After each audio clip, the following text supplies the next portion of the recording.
Так.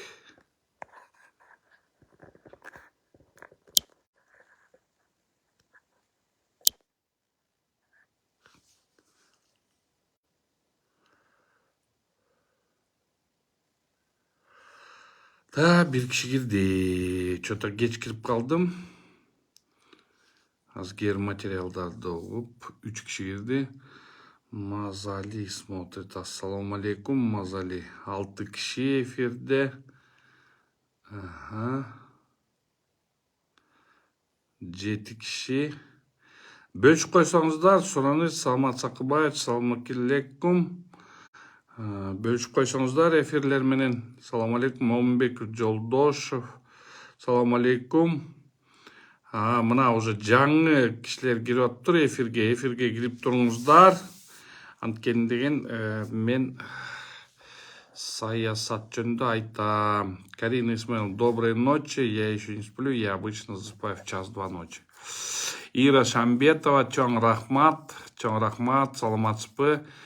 Дагы кирсин 19 киши эфирде. Кайрат Кенжебай тегин, кандай Кайрат инем, жакшы бар тең.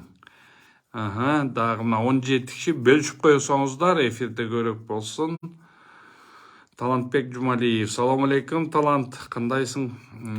Тадин Мусахунов, ассаламу алейкум. Мына 19 киши да бөлүшүп койсоңуздар, эфирде көрөк кишилер болсун. Эльмира Жуншалиева, 21 киши эфирде, кайра чыгып атышат. Эми тада эфирди баштай берели. Ассаламу алейкум, кандайсың Азамат? Кайрат, ассаламу алейкум, да бир жолу. 22 киши эфирде, Назар Муратов, салам алейкум. Да бир жолдан бөлүшүп койсоңуздар, же лайк коюп койсоңуздар, лайктарды тынбай басып турсаңар. Аида Элбакиева, саламатсызбы? Барыңар басып турсаңар, жакшы болот эле. Багбермет Абдыкадырова, рахмат. Добрый вечер еще раз. Лайк басып турсаңар, же эмелерди басып поделиться кылып турсаңар, ошондой аудиториябыз чоңоёт. Эркин Кулинкеев, салам алейкум. Эркин, спасибо за сегодняшнюю поддержку моего поста. Чоң баштауга ал дейт. Хорошо, баштайын. Талантбек Жумалиев, Света Кузьмина, здравствуйте. Саламатсыздарбы, урматтуу Facebook колдонуучулар. Канат инем жакшыбы? Facebook колдонуучулар, эми азыр уруксат берсеңер, менде биякта мына азыр жалгыз гана кыргыз аудитория эмес, орус аудитория да бар экен. Орус аудиториядагылар башын баштап бергиле деп атат, кыргызча. Бирок урматтуу достор, кыргыз тил бул биздин эне тилибиз, ошон үчүн мен кыргызча эле жаман көрбөйлө. Уважаемые друзья, вы не обижайтесь, но я буду говорить на своем родном языке. Эми, 45 человек в эфире, саламатсыздарбы, жакшы турасыңарбы? Урматтуу достор, бүгүн мен эфирлерде налог инспекцияда жүрдүм. Налог инспекцияда кандай болуп атканын көрсөттүм. Андан кийин дагы соц тармактарга жакшы дагы бир жигиттер барып туруп налог үйлерди, налог инспекцияны тартыптыр. Ошон соц тармактарды карап көрсөңүздөр болот. Ошол жерде жазып атат. Өлгөн кишилерге да налог алып атыптыр деген.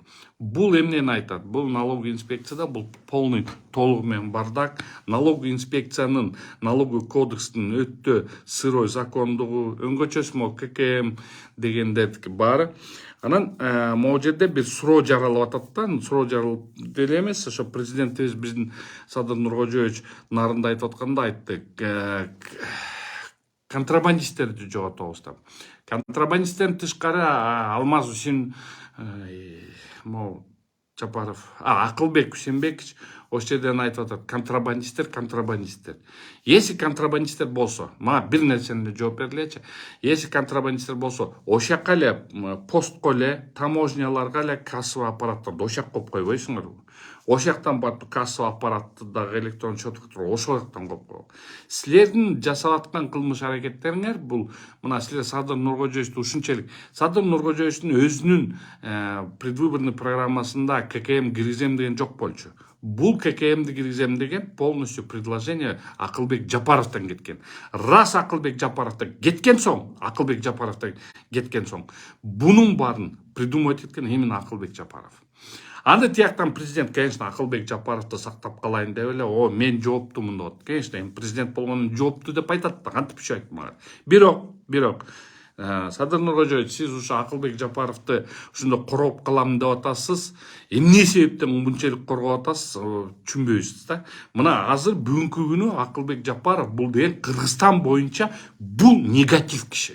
Бул өтө негатив киши. Анткени жанагы айтып койгондой, ушу налог кодексти, ККМди киргизип бар неметердин астында ошо биринчи контрабанда деп айтып аткан соң, тогда ошо контрабанданын башынан өзү көзөмөлдөш керек.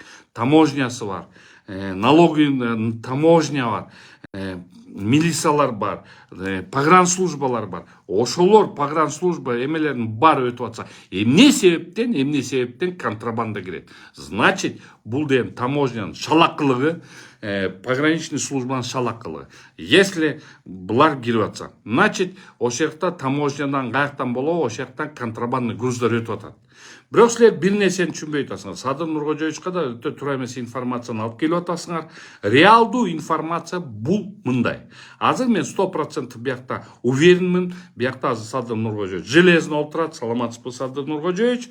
Андан тышкары канча Кыдыршаевич деле олтурат биякта, Курманкул Токторалиевич деле олтурат биякта. Мен билем, что бул кишилер биякта олтурат. Потому что алар деген соц тармактарды карап турат. Акылбек Усенбековичтин жан жокөрлөрү тоже биякта олтурат. Эми могу контрабандалар бияка келип аткан себеби, контрабанда эмне үчүн келип атат? Контрабанда келип атат, потому что контрабанданы крышевать этип атат. Анан ошол крышевать эткен контрабанда менен чабышабыз, аларды ордуна коебуз деп. А зачем аны силер деген бияктан внутренний рыноктон коюп атасыңар? Зачем биякта внутренний рынокты муну коюп атасыз? Ошол эле мына Дубайды пример кыласыңар. 4% Дубайда, Казакстанда тиги. Аз баарын эле просто тогда бияктан эле кире берсин. Баарын төлөп коюптур. Ошол жака эле касса аппараттарды коюп кол, а внутренний рыноктун өзүңөр разбирайтесь. А силердики кандай болот? Силер деген ошол жактан алып кирген товарга контрабанданы контролдой албай атасыңар, анткени ошол контрабанданы крышевать эткендер, эметкендер өзүңөрдүн жакындарыңар. Ошол жакындарыңар ошону алып кирип атат. Силер аларга сөз айта албайсың, а бирок бүгүн келип туруп бияктан товарларын оптом өткөзүп кетип атат дейсиңер. Кечирип коюңуздар.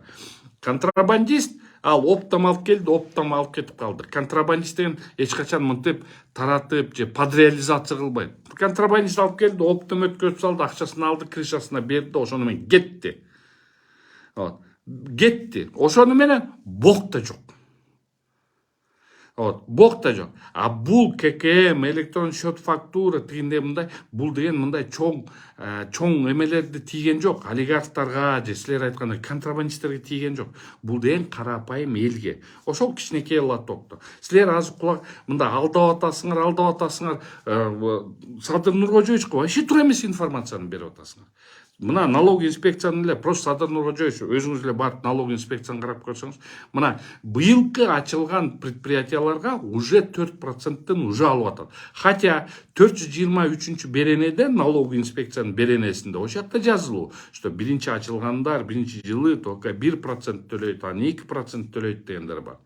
Бирок ошонун баарын кылбастан алып туруп эле уруп атат налог. А эмне үчүн налогун ушинтип уруп атат? Карабайт. Быйыл ачылдыңбы, былтыр ачылдың, качан ачылдың, мунга баары бир. Мунга деген 4% сразу алыш керек. Эмне себептен? Анткени. Муну просто деген бюджет 0. Баягы мактаган Акыл Усенбекович туруп алып туруп, мен 400 миллиардка чыгарам, мен тигинде, мен экономический чудотворец деген сөзү мындай желдин абасы болуп калды, мындай деп эле кетип калды. Бүттү. Жөн эле мында кулакка тепмей. Мына карап көргүлө. Акылбек Усенбековичтин канча президенттин мындай чыткан башын жеди. Канча президент жанында жүрдү. Ваше превосходительство дегенге чейин бар. Акылбек Усенбекович бүгүнкү күнү Кыргызстандын негативи. Ошол Акылбек Усенбековичтен мен как юрист катары айтып коеюн.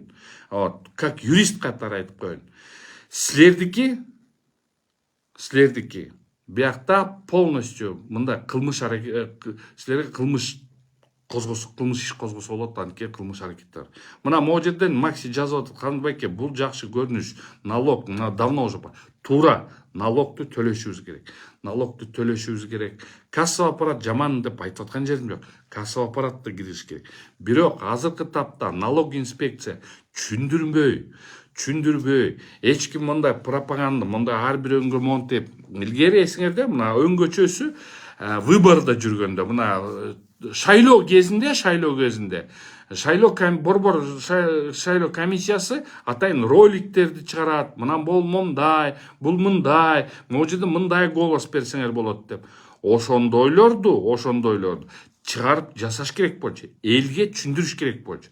Анан кийин могу жерде 8 миллиондон ашпаш керектигине баары айтышат. 8 миллиондон ашып кетсе, кайсы комок 4 миллионго иштейт айтсаңыз, кичинекей лоток 1 жылда кантип эле 4 миллиондон ашык иштебесин. Андай комок 4 миллион, 8 миллиондон ашык иштебесе, тогда мындай комок банкрот. Мындай комоктор банкрот болот. Мунун баарын деген ойлонуш керек болчу да. Жөн эле алып туруп эле течерде схема, механизмди Дубайдан же бир жерден көрүп калып эле анан бияктан кыйнай бергени карапайым элди кыйнап атасыңар да. Контрабандисттерге алыңар жетпейт. Анткени өзүңөр кырышып атасыңар ошол контрабандисттерди. Өзүңөрдүн кишилериңер иштейт, өзүңөр ошол жактан баарыңызды чуусун саласыңар. Пограничный служба эчтеке дебейт, потому что бул деген мындай контрабанда фу деп эле кирип кетет, фу деп чыгып кетет. Анткени кырышалары бар. Контрабандисттерди эчтеке кыла албайсыңар. Потому что өзүңөр ошол контрабанданын, силердин өзүңөрдүн тааныш тунуштарыңар ошол контрабанданы киргизип атат. Ошон үчүн колуңардан келбейт. Аягы жүрүп бул контрабандисттер бияка алып келди, кантип кысабыз, кантип элди кантип налогду. Ошон үчүн ошону ушундай нерсеге жеткизип атасыңар да, барып ККМди, тигиндей мындайларды бияка келип туруп элди кыйнап атасыңар. Силер түшүнбөй атасыңар, элди кыйнабагыла. Элди кыйнаштан керек жок азыр. Азыр муну ККМди киргизиш үчүн поэтапно киргизгиле. Эч ким ККМди киргизбегиле деп аткан жери жок. Налогдон эч ким качып аткан жери жок. Мына любой могу жерде соодагерди сурасаңар, налог төлөгөндөн эч ким качкан жери жок. Бирок силер мындай чачал десе башталып атасыңар да, башталып туруп тыгып атасыңар. Мына, к примеру, Ошто баягы мына соц тармактарда жүрөт, менде да жүрөт, мен да жазгам. Ошондо Ош областынын начальниги жазып атат. Бүт базарларга пересмотреть арендатор менен договорларды. Ош жерге митингтерге, ККМга каршы митингтерге чыксаңар, аны менен договор аренданы бүтүрүлөр. Ошону көпкө жетпестен баягы эле Аскар Байкем. Эми Аскар Байкем түшүнөм, Аскар Байкемди эч что терять. Глеген империя Дордойду терять эч что. Акырын мынтип айтып коюшту, Аскар, смотри деп койду. Аскар Байке айла жок, бүгүн Дыйкан Дордой, негизи ассоциация Дордой жазып атат. Арендаторы будет считаться, силер митингке катышсаңар, что бул деген приравнивается к захвату власти деген. Бул акылга сыйбаган нерсе, акылга сыйбаган. Аскар Байке, муну деген сиз муну менен бүтүп калат дейсизби? Эл бунун баарын уже эстеп алды. Эртеңки күнү кандай болуп кетерин сиз ойлоп атасызбы? Эртеңки күнү течерде базарда отурган, сиздин эле базарларыңызда отурган элдер эртең чаң тополоңду силерге против салат. Бир кезде силер ушинтип экенсиңер да. Ошондой нерселер жасабагыла. Мына бүгүн ошол кагаз чыкты. Мен лентамды карасаңар, ошол жерде Н Салымбеков деп жазып турат, ошол барып туруп ошону чыгарып атат. Арендаторлар силер абайлагыла, митингтерге чыкпагыла. Буякта конституция деген бар. Охрана имущества, охрана труда деген бар, охрана коммерция, бүт бар да. Бул мыйзамдар бар. Ошол мыйзамдарды карабастан барып туруп эле ошондой бул эмне деген проектный договор мен түшүнбөйм да, ошол договорларда ошондой кагаздар жазылган. Мен түшүнбөйм мындай нерсени. Эмне эле кылып атасыңар, эмне жинде болуп атасыңар. Мына я понимаю сизди, мен түшүнөм сизди. Урматтуу биздин ажообуз, урматтуу ажо. Сиз Акылбек Жапаровду мындайча айтса, сиз Акылбек Жапаровдун красивый сөздөрүнө, мындай кооз сөздөрүнө алданып калгансыз. Мен муну толугу менен уже түшүнүп атам да. бүт бул ККМ боюнча ответственность өзүңүзгө алып атасыз. Сиз элдин астында сүйлөп аткан бул баягы эле парадный сөздөрдү, кайсы парадный сөздөрдү баарын айтып койгон ким үйрөтүп, ошол жактагылар кыйын акылмандар үйрөтүп койгондор, ошолорду эле түшүнүп атасыз. Бирок сиз элдин түшүгүн түшүнбөй атасыз. Ошол эле мындайча айтканда, мына силер айтып атасыңар, быйыл төлөнбөйт, тинтпейт, мынтпейт. Жок, андай эмес экен. Андай эмес экен. Базарды кыдырып чыктым. Эртең кааласаңар дагы базарды кыдырып чыгам. Базарды ар бирөөсү айтат. Мына бизде орун бар дейт. Орун бар болсо, бизде бул оборотубуз ушундай. Эми ушул орунда бизде реализатор иштейт дейт. Ошол налоговый требованияда реализатордун соцфондун төлөйт экенсиң, реализатордун зарплатасын минимальный менен төлөйт экенсиң. Андан тышкары биз деген отчет беришибиз керек дейт. Отчет бериш үчүн мына Садыр Нуркожоевич, сиз айтып атасыз, что муну жеңил эле мындай эле кылып койсо, мындай эле болуп койсо, мынтип калат. Муну деген кереги жок бухгалтер алыс. Муну Садыр Нуркожоевич сиз түшүнөсүз. Мен түшүнөм балкимдир. Дагы көп эмелер түшүнөт. Бирок карапайым деле мындай анга түшүнгөнгө анга кереги жок. Бул деген алды, сатты, болгон налогун төлөдү да кете берди. Бирок ошол жакка муну түшүнбөгөндөн кийин, мына бүгүн налоговыйда өзүңөр көрдүңөр. Мен налоговыйды көрсөттүм. Налоговыйда эл олтурат, билбейт кандай кылышты. Аны кылыш үчүн булар обязательно в случае бухгалтер алыш керек. Бухгалтерлер бүгүнкү күнү. Мына мен өзүм эмемде, например, юридический компаниямда 15 000 сом бухгалтер. Приходящий, только отчет бергенге. Бухгалтердин окуусун окуйн десе 15 000ден ылдый жок. Ошондо эсептей бергиле. Минимальный заработная плата, бухгалтер, анан плюс за мусор деген бар. Анан если плательщик НДС болуп калсаң, НДС деген бар. Ошондо дейин элдин шооругу атып атпайбы? Эл ошон үчүн чыгып атат. Алар болсо түшүнбөй эле тимле. Анан могу жерге фейктердин баарын эле кыйратып эле все мынтыш керек, тынтыш керек, налог төлөш керек, контрольный кассовый аппараттар түзүш керек. Эми мен ал деле фейк троллдорду түшүнүп атам, аларга деле акча төлөнүп атат.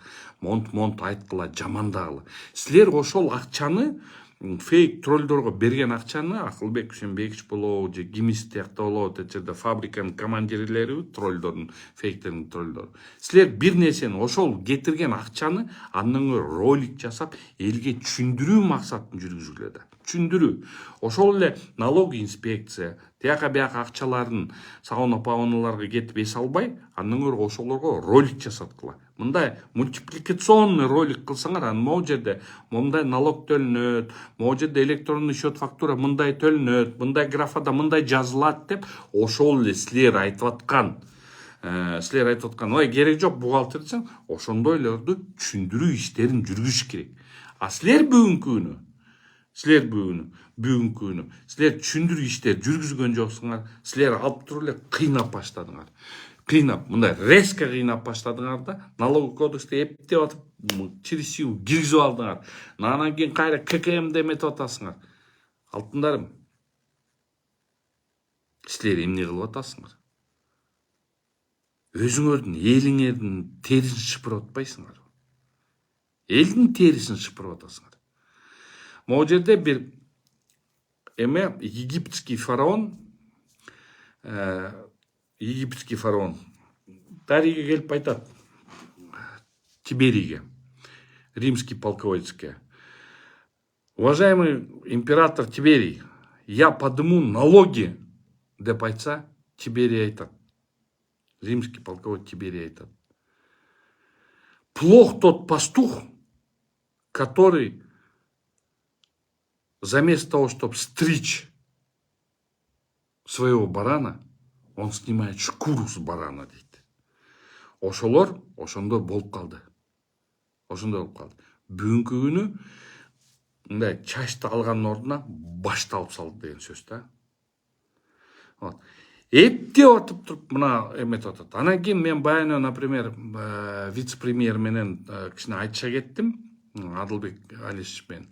Адылбек Алишевич айтат: биз кассовый аппараттарды өзүбүз алып беребиз дейт. Кассовый аппарат. Хорошо, өзүңөр алып бересиңер. Давайте тогда мындай эметели. Силер өзүңөрдүн чөнтөгүнөн алып бересиңерби?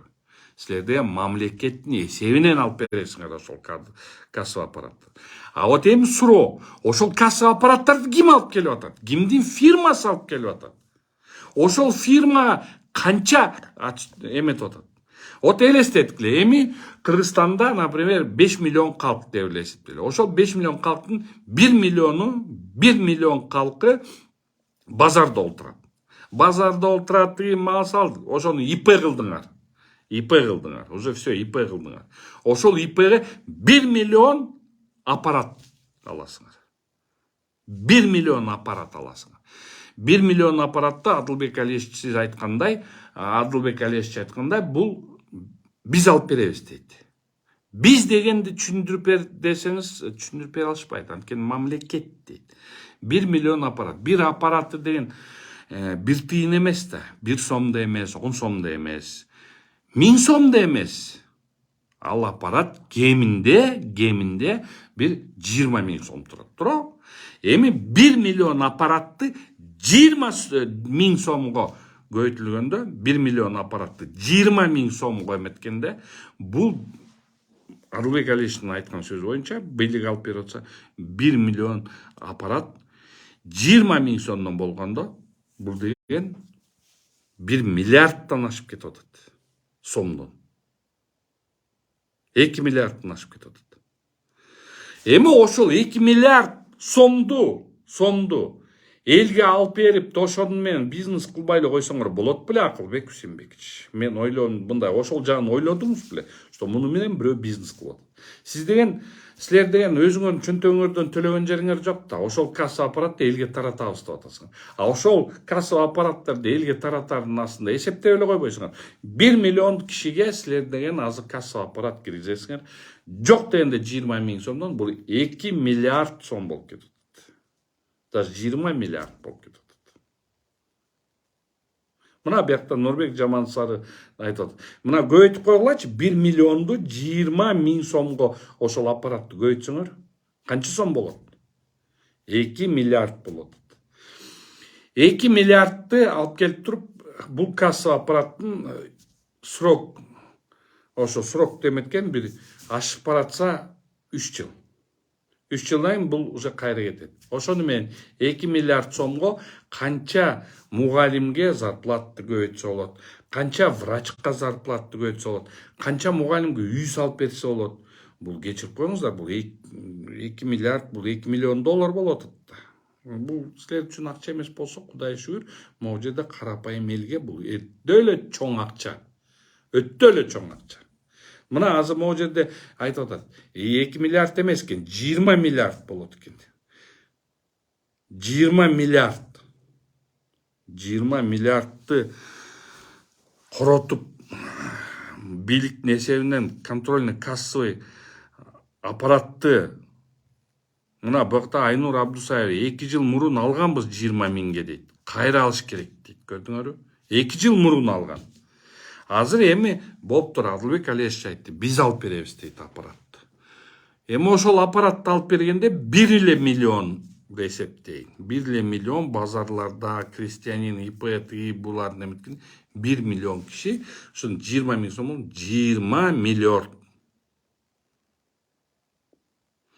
Вот. Могу жерде Медербек, кандайсың ине, Медер, кандайсың? Медер молодец жигит, ал экономически мындай көп нерселерди билет. Мына ошондон да сурап көрсөңөр. Мына Медербек айтат, бизнес заявляет, что поставками новых ККМ будет заниматься только ОСО Гуду сервис. Эми сурап көрүңүздөр. Гуду сервис кимдики? Мына уже эсептеп чыгышыптыр могу жерден. Мына силер өзүңөр эсептең. 22 миллион доллар. 22 миллион доллар.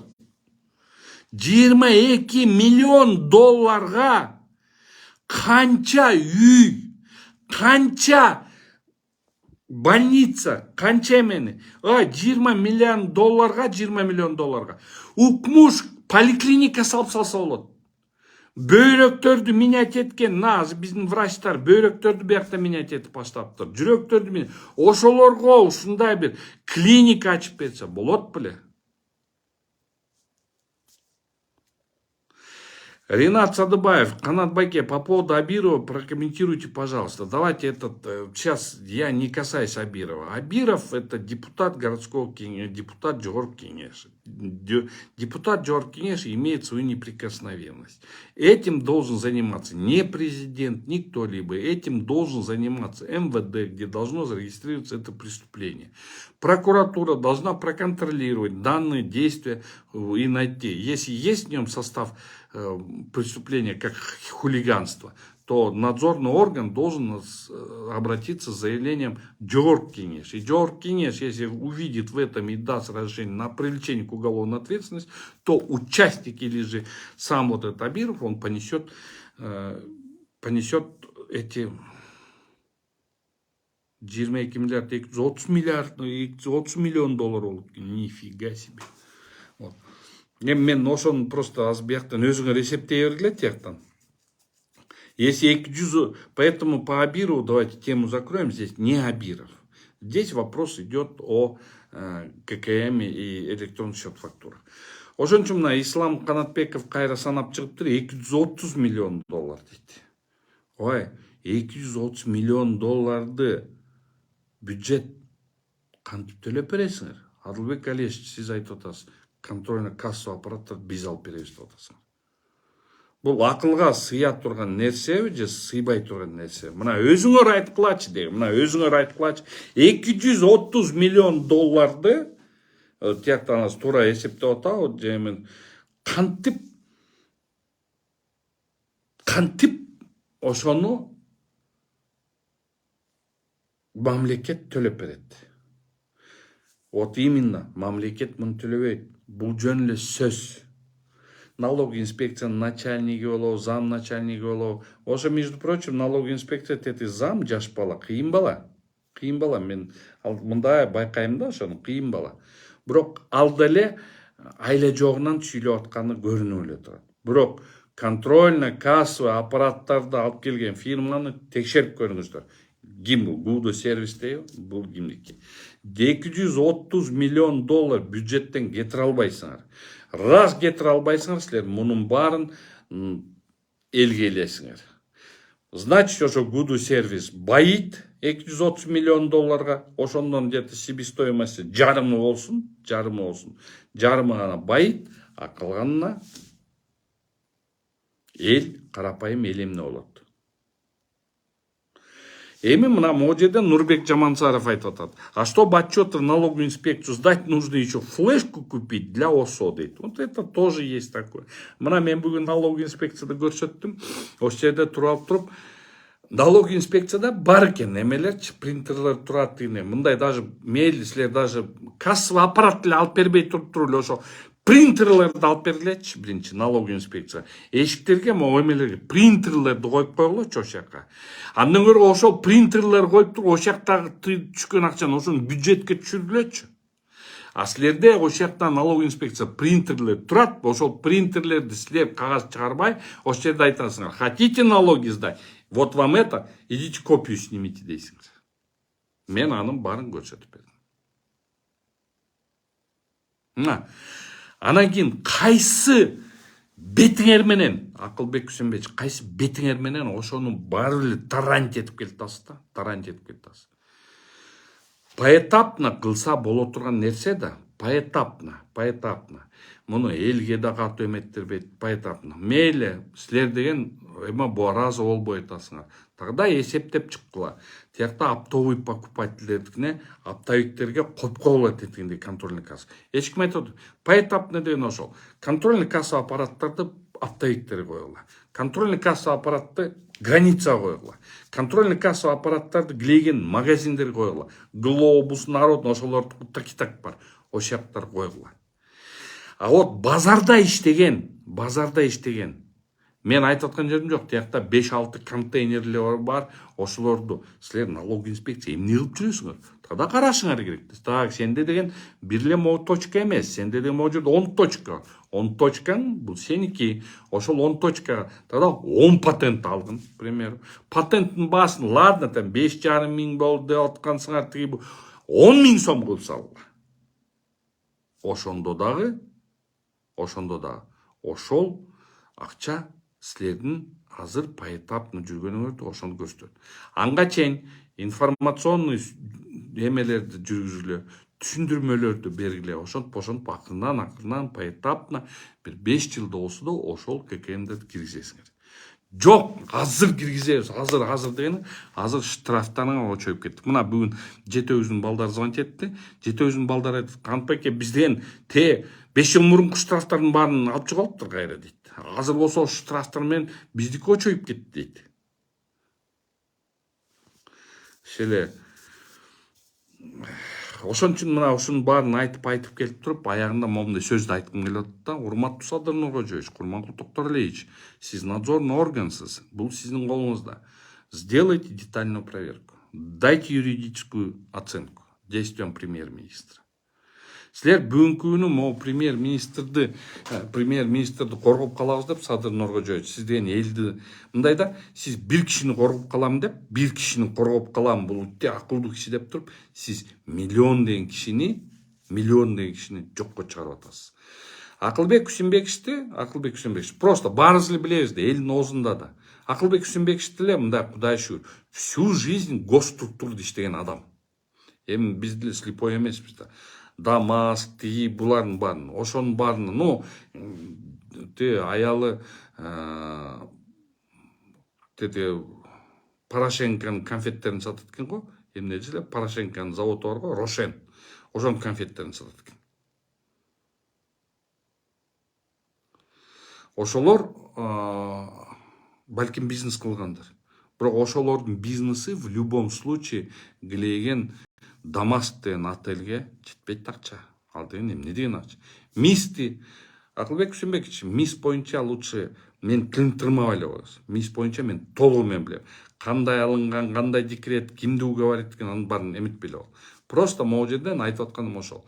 Бүгүнкү күнү Акылбек Үсенбекович, вы натворили очень много. Сиз карапайым элди кыйнадыңыз. В связи с чем мен айтат элем, төргөө органдарына, хотя бы мыйзамсыз баю деген неме менен, берене менен ишти козгосоңор, ошондо юридикалык бааны бездействияга, уже премьер-министрдин действия, бездействияга ошондо берип, потихонечку берип туруп, анан ошону менен надзорный орган ошону карап туруп, күнөөсү чыкса жоопко тартылсын, күнөөсү жок болсо акталсын. Ошондой бир какой-то бир эме келишиңер керек. Бирок мен айтып коеюн силерге. Бүгүнкү күнү эч кимдин духуңар жетпейт. Акылбек Жапаровго эч кимдин духуңар жетпейт. Анткени барыңар тең мындай, ал акылдуу киши. Текебай Бекердин айткан эмес. Ал өтө акылдуу киши. Ал барыңарды мынтип байлап алган. Компроматтарын баарын жыйнап алган. Анан силер ошол компроматтардан коркуп, ошондо барбай атасыңар.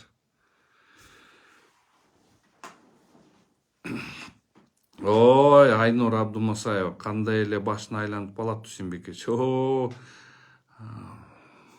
Бул киши айлантат, бул кыйын киши. Бул кыйын киши, реально кыйын киши. Мен бул кишини жамандап аткан жерим жок. Бул реалдуу түрдө кыйын киши. Бирок ошол киши деген мындай тыр деп токтотуп кичине элиме иштеп берейинчи, Кудай шүгүр өзүнүн байлыгым эле жетиштүү, могу элге иштеп берейинчи деп мындай элдин арасында жүрүп, ушу элге акырын жасаса туура болот эле. Бирок аны жасай албайт. Анткени оозун көптүрүп 400 миллиард мен бюджетти көтөрөм деди. 400 миллиард эмес, 400 тыйыны жок болуп калган окшойт бюджетте. Анан элдин аркасы менен бюджетти толтурам деп атат. Ошол эле тетиги ИПГ турат.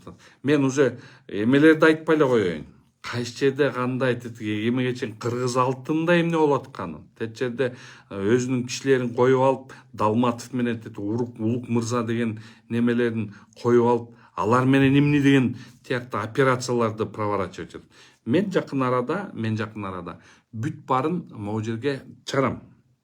Мен азыр информациялар чогултуп атам, канча добываться этип аткан баарын чогултуп атам, кимдин распоряжениясы менен каяка кетип аткан анда кийин. Бул кийинки окат. Бул деген где-то бир 20-23 күн, бир 10-15 күн ичинде, где-то 20 күн терегинде мага информация толугу келет, мен ошолордун баарын жасайм. Ошон үчүн эң биринчиден Мына эң биринчиден Амирбек Черкеш Текебаев бул өтө мындай 40 киши да. Мен бул кишинин жанында жүрүп өтө көп нерсеге үйрөндүм. Бул киши ошондой эле айткан. Акылбек Жапаровдун мээсине жетиш үчүн Акылбек Жапаровдун 2-10 эсе алдыраак ойлонуш керек деген абдан мындай пророческий сөз айтыптыр да. Пророческий сөз айтыптыр. Ошо пророческий сөздү айткандар мына бүгүн чыгып атат. Бүгүн, по крайней мере, мен ойлоп аткам башында, действительно, Садыр Нуркожоевич сам там виноват, то все, ты бу деп туруп, мен деле ошентип айтып аткам. А бүгүн мен бир нерсени көрүп атам. Мээсин экономика боюнча мээсин мындай кулакка тепкенди Акылбек Үсенбекович абдан жакшы өздөштүрүп алыптыр. Что ушунчалык өзүн мындай гений кылыптыр, экономиканын гений. Урматтуу Акылбек Үсенбекович, сиз деген экономиканын генийи эмессиз. Сиздин докторский диссертацияңыз баягы кайсы жерде соц тармактарда көрдүм, сиздин докторский диссертацияңыз плагиат болуп чыкты деп жазып атышат. Чынбы калппы билбейм, бирок ошону плагиат деп чыгып атышат. Сиз деген эч кандай экономический чудо кылган жоксуз. Эч кандай бир экономический чудо кылган жоксуз. Сиз Кыргызстанды экономический чудо кылам деп президенттин мындайча айтканда өзүңүз убеждение кылдырып, ишендирип өзүңүзгө ошентип кылдыңыз эле, бирок сиз кыла алган жоксуз, сиз кыла албайсыз. Анткени сиздин колуңуздан келбейт деп мен бүгүнкү күнү ушуну мына ККМ, электронный счет фактура тияктар менен толугу менен уже убедился. Поэтому мен мындан арга ишенбейм сизге, Акылбек Үсенбекович. Акылбек Үсенбекович, сиз элге жаман көрүндүңүз. Бүгүнкү күнү сиз деген эмне себебинен сиз ушунчалык ушуну отставить этип эле өзүңүздүн досуңузга баарына ушинтип эле заставлять этип атасыз. Замминистрлердин баарын сүйлөтүп атасыз. Эмне себептен? Ушунчалык элге каршы болуп атасыз. Мен аны азыр мындайча караганда, мен сизди просто элге каршы чыгып атат дегендей эле ушундай ойго келип атам. Бул менин оюм, бул менин мнением. Муну деген эртеңки күнү бул мынтип айтты, сотко берилет. Не выйдет. Бул мнение. Мы за мнение не сажают, не привлекают. Сиздики, наоборот, меники мнение болсо, сиздики действие. Меники бездействие болсо, сиздики действие болот. Поэтому эл көрүп атат, эл бүгүнкү күнү тараза, эл баарын карап атат. Тем более биздин эл. Талашты унутуп калдыңыз ба, Акылбек Үсенбекович? Талашты унутпаңыз. Ошон үчүн Кыргызстанда мындай митинг керек жок деп какшанып атсак, эптеп элди успокаивать этип, койгула, тигинге чыкпагыла. Азыр момундай хаос, дүйнө жүзүндө хаос болуп атканда чыкпайлы деп атсак, элди түрткү кылып өзүңүз баштап атасыз. Муну деген оппозиция баштаган жок, позициясы да баштаган жок. Муну деген именно элдин канын, кыжырын кайнаткан Акылбек Үсенбекович сиз эле болдуңуз. Ошон үчүн Акылбек Үсенбекович, пока не поздно, өзүңүз отставкага эле кетип калыңыз. Отставкага кетип, Кудай шүгүр, өлбөс оокатыңар бар. Кудай шүгүр, өлбөс оокатыңар бар. Андан көрүп бир жакка барып, Течерге барып, за границу барып, дарыланып эс алып келиңизчи. Зачем силерге могу жерде элге жакшылык кылган жоксуз, поэтому просто мындай катуу болуп кете элек да, лучше барып эметип келиңизчи. Элди кызатпаңызчы. Биз деген могу Кыргызстан митинг жок эле жашайлычы, мындай тынч жашайлы. Мындай иштейли, Кыргыздын эли үчүн мындай бир пайда көрсөтөлү, баардыгыбыз ушундай эле. Ошонун баарын жасайлы. Андан көрө өзүңүз эле кетип калганыңыз может быть более лучше. А эми Садыр Нуркожоевич, сизге кайрылуум. Садыр Нуркожоевич, силердин окружениңарда эч кимдин духу жетпейт да аякта. Ошол кечирип койгула, тиякта замаранныйлар өтө көп болуп кеткен сиздин жаныңызга. Алардын духу жетпейт. ошол жерге кимди духу жетпейт аны билет. Мен чогуу бир кезде иштеген бир эме мен жөнүндө да ушактарды сүйлөп атыптыр ошол жакта Садыр Нуркожо. Садыр Нуркожо, мен сиздин душманыңыз эмесмин. Камчы Кыдыршаевич, сиздин да душманыңыз эмесмин, тем более. Потому что мен Камчы Кыдыршаевич постоянно айтам. Мен коркпойм. Кеп корккондо эмес. Потому что Камчы Кыдыршаевич бул сказал, сделал. Ошон үчүн уважать этем. Садыр Нуркожоевич, бүгүнкү күнү силердин окружение бүт барып байланган. Генеральный прокурорду айта албайт, Швейцарияда эмне болгон, Женевада эмне болгон переговорлор. Ким бөлтүрүктү, скорее всего, ошо мен билем, өзүлөрүнүн бөлтүрүк менен Акылбек Күсөнбековичтин ортосунда тренерлер болгон. Ал олтурат. Ошол жерде эч ким духу жетпейт. Если өзүнүн отставкасы менен өзү кетпесе, лучше духу жете турган бирөөнү таап турушун бирдеме алып чечкиле. Потому что Акылбек Күсөнбекович бул жакшылыкка алып келет деген ойдон алысмын уже. Уже ишенич жок. Ишенич жок. Мына сөздүн ачыгы ишенич жок. Мен бул кишиге толугу менен ишенбейм. Тем более тетик жерде Кумтөргү өзүнүн тетик жерде улук мырза деген немени коюп алыптыр. Ушуну Садыр Нуркожоевич, азыр могу жерде эфирде болсоңуз ошону да айтып кетип элем. Бир кезде ошол улук мырза деген келип менден акча талап кылган. Сиз деген Сабырга айтыңыз, момчу $100,000 берсе, бизден Садырды алып чыгабыз деп. Сабыр байкеден сурап көрсөңүз, Сабыр байке ошону айтат. Ошондо деле мен ошол сөздү айттым. Сабыр байке каяктан андай акча, бизде жок андай акча деп туруп айтканда мен айттым. Улук мырза, нету десе, хорошо, нету болсо нету деп туруп, кайран ошондо жасабай койгон. Мына ошол киши, ошол бала шүмшүк да. Ошол жигит барып азыр совет директоровто, кыргыз Кумтөрдө совет директоровто олтурат. Далматов де ошол жакта дагы бир эме бар, юрист. Тем эле баарын жеп туруп текшерип көрсө, просто до конца текшерип көрсө ошонун ичин, тиякта азаптын баары чыгат. Бүт афералардын баары чыгат. Бирок ким бул афералардын атын токтотот? Буга деген тийиштүү органдар карап чыгыш керек. Ошон үчүн урматтуу достор, мына бүгүнкү күнү азыр 11:56 болду. Атайын мен 10дордо чыккан жокмун, 11ге чыктым, потому что 10дордо чыгайын деп атсам, уже фейктерди даярдап коюшуптур. Мен жазып койгом да эртең. Фейктерди даярдап коюшуптур. Анан ошол фейктерди даярдап коюп анан ошо фейктер менен талкалатмак экен.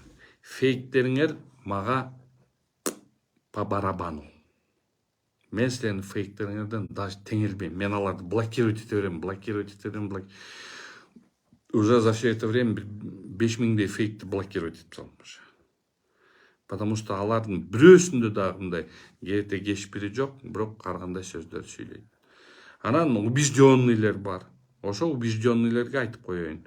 ККМден эч ким качып аткан жер жок. Налогтон төлөгөндөн эч ким качып аткан жер жок. Бирок единственное, поэтапно киргизгиле. Азырынчасы мейли ошо патенттин көбөйтүп койгула, бирок поэтапно. Биятын патенттин көбөйтүп келе, патент төлөй берсин, анан поэтапно түшүндүрүү иштерди жүргүзүп, роликтер көргөзүп, мына мындай кыласыңар, отчет берип атканда мындай кыласыңар деп туруп, ошондойду жазсаңар болот. Например, Акылбек Күсөнбекович, сиз деген каяктан акча табыш керек бюджетке десеңиз, анда эмесе ростовщический деятельность боюнча, ошол эле жогорку кеңешке добавление кылыңыз. Частное лицо не имеет права заниматься ростовщической деятельностью. Деп туруп конкретно болуп калды. 5000 сом, 50 000 сомго чейин дебетпейли, не имеет права заниматься ростовщической деятельностью. Договора о занятии денег недействительны деп койгула. Анан кийин, если хочешь ростовщической деятельностью заниматься, иди, бери деньги Национальный банктан разрешение ал, ошол жактан ал деп туруп ошентсеңер болот. А силер болсо ошонун аякта целый группалар иштейт. Аякта миллион деген доллар деген акча эметет. Булар 50 000 сом берип коюп туруп, 1 миллион сом кылып салышат. Ошондойлор менен заниматься эткиле. Мына силерге ошол жактан алсаңар болот. Анан кийин ошол жерде мындай зеленый экономика деген бар, зеленый коридор деген, климатический фонддор бар. Ошо климатический фонддор менен иштеп, ошолор менен ошолордон акча тартып, могу жерде экологический үйлөрдү салгыла, үстүнө үйлөрдүн үстүнө панелдерди салгыла, ошонун негизинде производство кылгыла, ошол электрический могу панельнелер бар го, панелдер электр сууну берет, ошондойлор заводдорду ачкыла. Ошондой заводдорду ачкыла. А силер барып алып тет жерде өзбектөрдүн машинесин, өзбек кошуналардын заводун карап туруп, биз да ошондой завод ачабыз деп туруп, бияка алар менен бир доляга кирип бияктан ачкан атасыңар. Бүгүнкү күнү внутренний сгораниянын двигательдери бүт баары уже дүйнө жүзү боюнча кетип атат. Азыр электрическийлер келип атат. Ошо электрическийлер кылышыңар. Экология деген бул өтө чоң нерсе.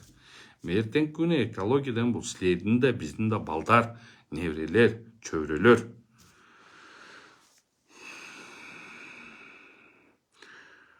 Ошон үчүн ушундай нерселер деп. Поэтому мындай да.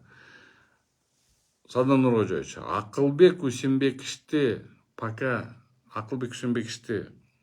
мындай четтетүү жерин эметпесеңер, мындайча айтканда бүт жаман сөздөр баары тең силерге түшүп атат. Эл тараза. Эртеңки күнү эл мында чыдабай калышы мүмкүн. Ошонго жеткизбеңиздер. Бирок силер ошонго жеткизип келатасыңар. Ошонго элди жеткизип келатасыңар. Аны жеткизбей койгулачы, суранычы. Керек жок.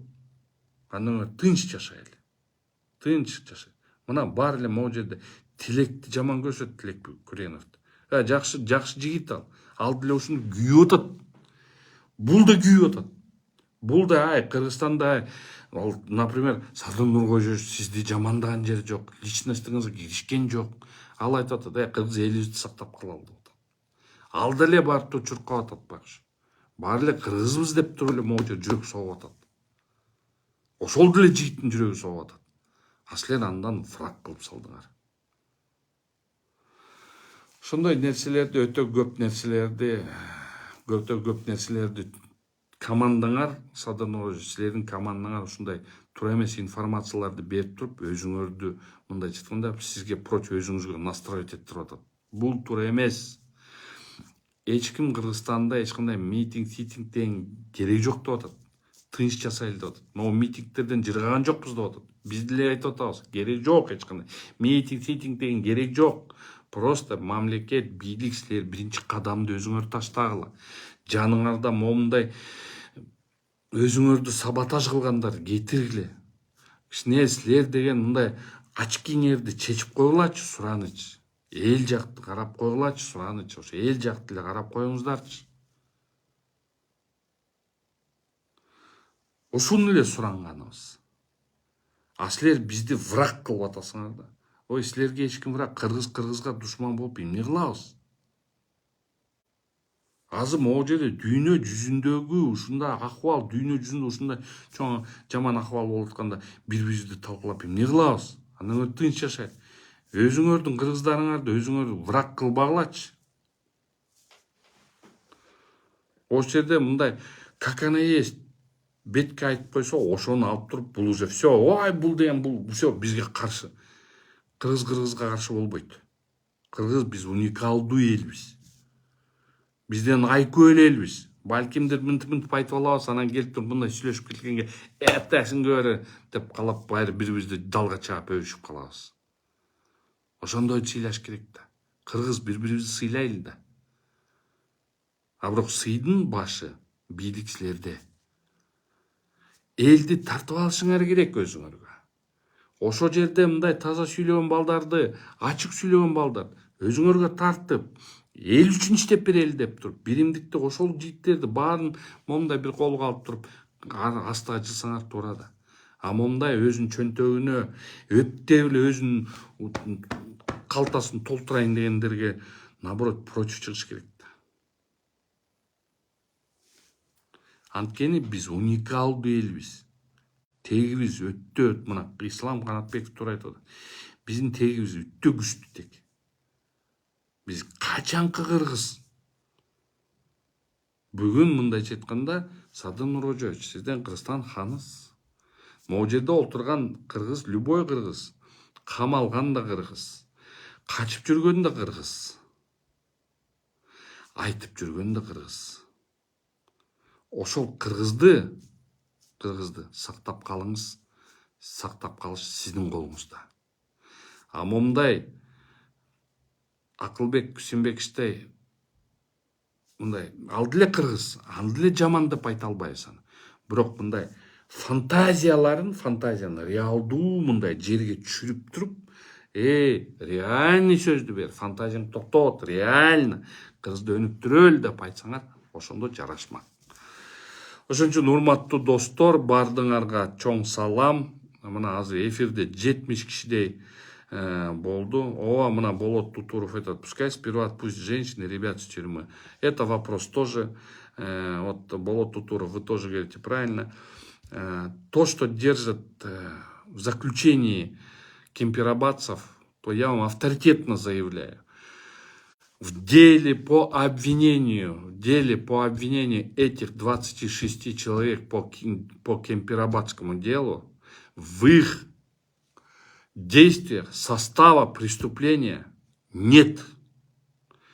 Это все адвокаты скажут. Это сказала даже государственная лингвистическая экспертиза сказала. Но им не понравилось, они сделали частную. В действиях этих ребят нету ни у кого состава преступления. Если все-таки следствие было бы правдивым, то их давным-давно должны были отпустить. Мақсат сыймын, бараға барбайм, не пыхы. Сөздің ачығы. Ошон үчүн мына урматтуу достор, ушундай эмелерди эметели. Мына бул жерде Айсалкын, Заирова, Айсалкын, кандайсың, Канат, менин оюмда сен айткандай болуп жатат, бул жеп депутаттар экен. Бул жеп депутаттар койчу, мен депутаттарга уже даже сүйлөгүм да келбей калды, аман эле болсун депутаттар. Бороться с судами, вот здесь пишите, Динара Сариева, как бороться с судами? А как я борюсь с судами? Я борюсь тем, что я все говорю как есть. Я показываю судьи. Я говорю, вот этот судья, он нарушил закон. Исламбек Канатбек, все будет хорошо, когда будет справедливость в стране. В стране будет все хорошо, когда установится верховенство права. Пока мы не установим верховенство права, никто не придет в Кыргызстан. Ни инвестор не придет в Кыргызстан, никто. Придут только инвесторы, те, которые имеют виды на то, чтобы еще больше разбогатеть. А реальных инвесторы, которые приходят вложить что-нибудь такое, от которого будет на долголетие, это останется, такого не придет. Почему? Потому что у нас нету верховенства права. Пока мы не установим верховенство права, нам очень тяжело говорить о том, что Кыргызстан расцветет. Без верховенства права Кыргызстану очень тяжело встать на ноги. Кто, по вашему мнению, достоин сейчас стать ПМ? Знаете, я никогда не задавался этим вопросом, потому что премьер-министр, он должен быть все-таки ответственный человек. Это в первую очередь он должен ответственный человек быть. В первую очередь премьер-министр должен нести ответственность перед всем народом.